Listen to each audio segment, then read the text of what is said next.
Hello again. In the previous video, as you see, I tried to explain some concepts that we will face many times when we want to work with any database. For example, the first concept that I tried to explain was data. Data are, as I said it before, data are some raw facts. For example, John 25 and software engineer, and we want to extract some information from the data. For example, this is the information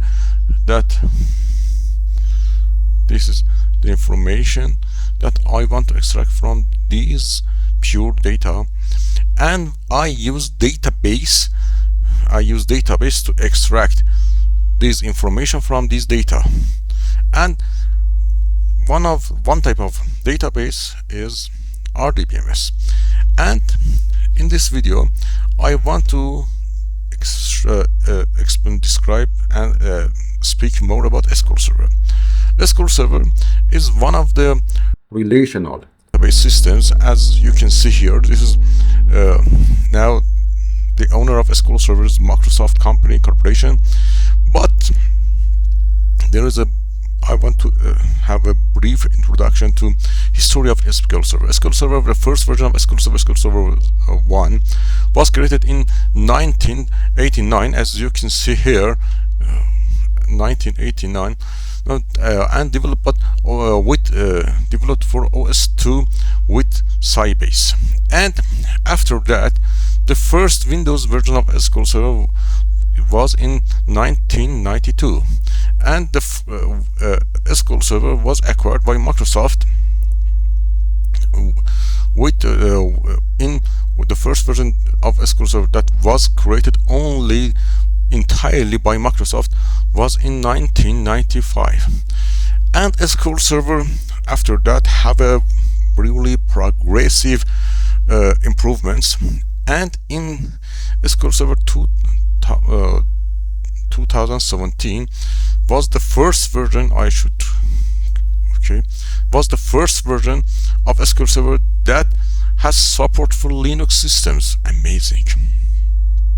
And now in this course we are speaking about SQL Server 2022, and I think in the middle of this course SQL Server 2025 will come, and I try to have some explanation about SQL Server 2025 and try to speak about some AI tools in the SQL Server 2025. And big data was introduced in SQL Server 2019. SQL Server adds some big data concepts to that and big data clusters. And as you can see here, from this version until this, we have a really rapid, fast, progressive improvements in SQL Server version. Okay, but SQL Server have some different editions. Each edition have some different editions have some limitations, and some editions has low limitations. Okay, SQL Server Express is the free version of SQL Server, as you can download it from Microsoft website. And also we have Enterprise Edition, Standard Edition, Developer Edition, and Web Edition. I explained all of the purpose and limitations of each SQL Server. In this course you can use SQL Server Developer, the standard version of SQL Server Developer, for testing your queries. However, I have license and I use in this course SQL Server Enterprise Edition. If you have license, you can buy. If you bought the enterprise license from the Microsoft company, you can use Enterprise Edition. But all the queries that I am doing in this work on speaking about can be tested on SQL Server Developer and Standard Editions too. And you can see that we have some limitations. For example, SQL Server and some in different editions of SQL Servers have some limitations. And here I explained that the usage of each edition of SQL Server. Okay, now, okay, I try to install SQL Server. At first, you can see here,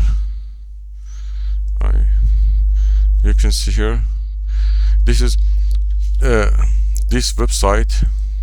This link here explains more about the different SQL Server editions and different features that each have. Okay, and here you can download SQL Server Express Edition. However, you can download SQL Server Standard and Developer Edition too, and test your queries with that. Okay, it has, you can see here, each version have some limitations, minimum requirements for installing each SQL Server, and extra explained here. Okay, I show you how you can install SQL Server 2022 Enterprise Edition. I put the SQL Server DVD in my system, and I clicked here setup.exe. Here I click installation, and now I click new SQL Server standalone installation or add features to an existing installation. Okay, I click this. It takes some time, a little time, to load the new window, and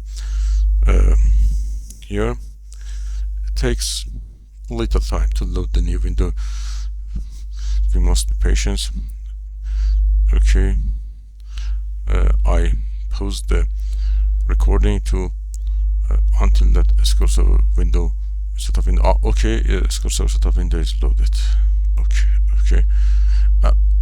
Okay, here it is the SQL Server setup window. If you have a license, if you bought the SQL Server Enterprise license from the Microsoft company, you can click here and put your license here, and after that you can click next.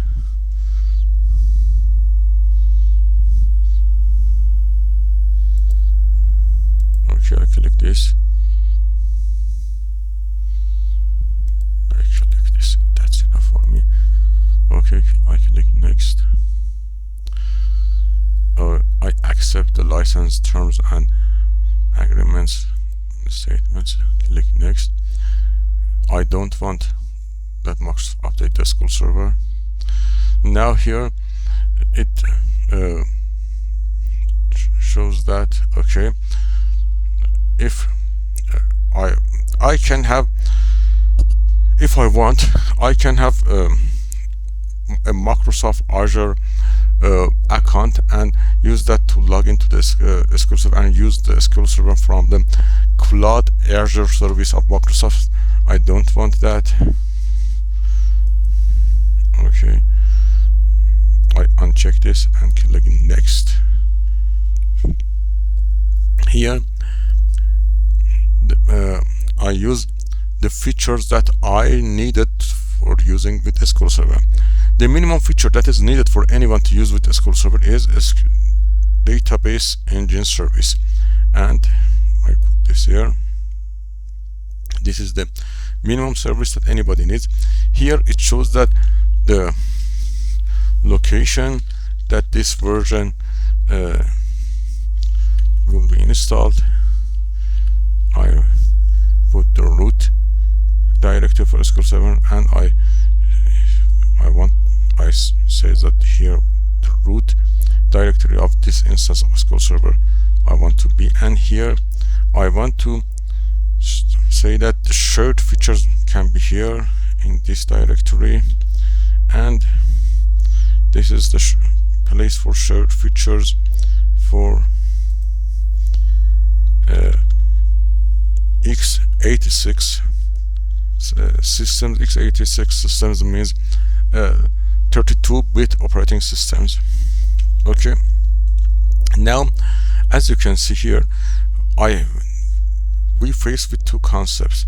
We face two concepts here with you can see here instance root directory. As you can see here, it is written that instance root directory. what is the meaning of instance here? I should explain this. This is a really easy concept. The meaning of instance. Okay, I create a new blank. Okay, you can have as much as SQL Server installation on your system as much as that your hardware support. For example, you can see that here, not here. You can see here that we have some minimum requirements for installing SQL Server. SQL Server Enterprise Edition. Enterprise Edition minimum requirements. Okay, as you can see here, it shows that the minimum requirements of installing SQL Server: 6 GB of available hardware space, and if you click that, it shows that how much amount of software hardware RAM is needed.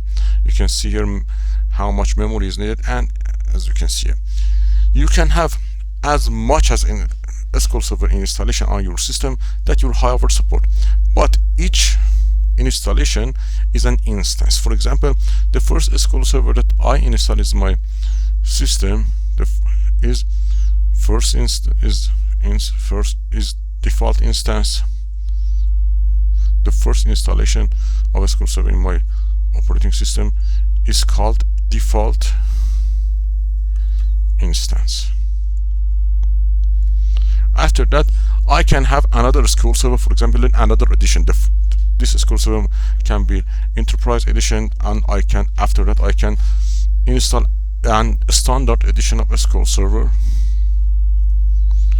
and I should put a new instance name for this. For example, I put any name. I put here tuned in second instance. Second instance of SQL Server. Also, if my hardware support, I can have another instance, for example, another enterprise instance of SQL Server. Another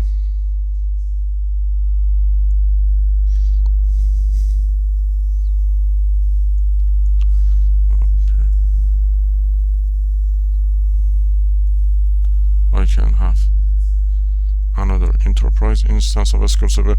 I can put any name on that. For example, I put this name is John instance, any name.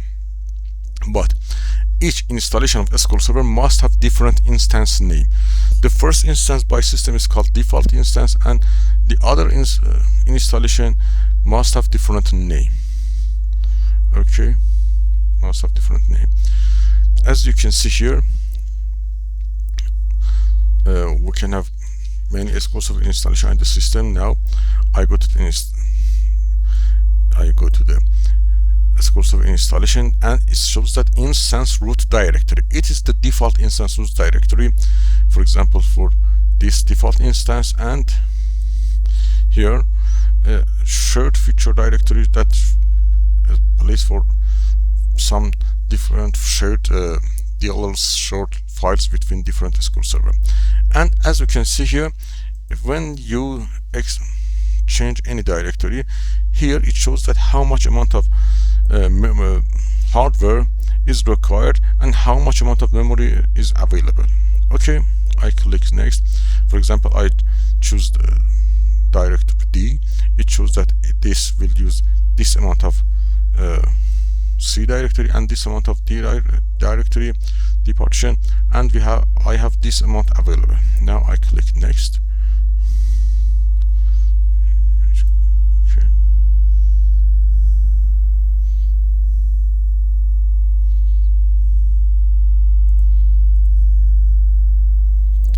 Okay, sorry. It's a shared directory must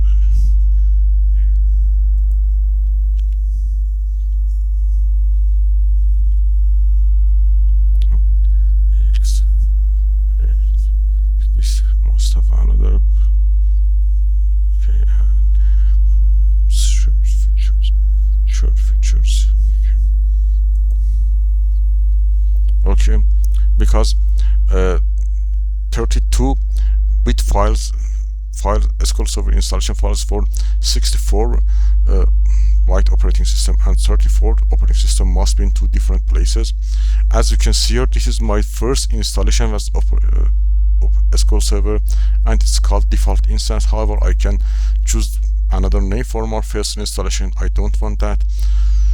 I choose default instance as instance ID is chosen by the system MS SQL Server. I click next. It is the first installation. However, if it is the second SQL Server or third SQL Server in the system, it must have different instance name.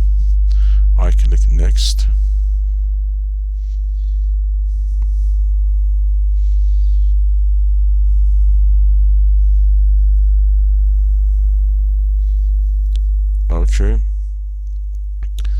Okay, here that shows that some different, as you can see here, shows that account name that has permission to work with different services of SQL Server. I put this as default here and click next. Okay, and this is one of the most important parts here. I can install SQL Server with two types of authentication. For example, I use in SQL Server installation, I can install SQL Server and log into the SQL Server with SQL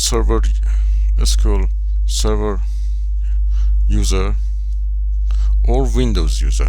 Windows user means that any Windows authenticated user. This authentication, this can be a user from this Windows system or from the network dummy. And also, as you can see here, there are two types of users in SQL Server that work with SQL Server. SQL Server user can create any user in SQL Server with different permission, different access, different rules of access to any database, and also we can put that rules or permission for any Windows user.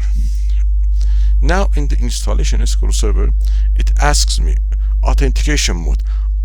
If I choose here, it means that Windows authentication mode means that only Windows authenticated user can log into the SQL Server.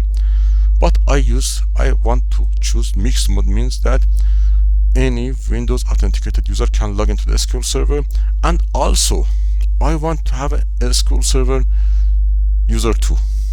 After I click this, it shows that the default SQL Server user is SA. Put here a password for this. I put a password for this and confirm this password. As you can see here, in the mix mode, when I click the mixed mode, a username, a SQL Server username, SQL Server username with the name SA is created, and I choose its password. I choose this password here. Any password can be used here, and okay, its password. But now mixed mode means that SQL Server authenticated user and Windows authenticated user. Okay, which Windows authenticated user can log into the SQL Server? I click this, say that the current user can log into the SQL Server, and okay, that's finished. It shows that a brief configuration that I did for installing SQL Server, and after I click install, SQL Server will be installed on my system. It takes some time, but scenario is the same. You can have all. It takes some. If you did all the steps that I did it, if we do all the steps that I did it, all the you can face with this window, and it takes some time. I pause the video until the completion of SQL Server installation. Okay, happy news, SQL Server installation completed. In the next video, I show you how you can install SQL Server Management Studio and use that tool to connect to a SQL Server and work with the SQL Server. Have a nice time.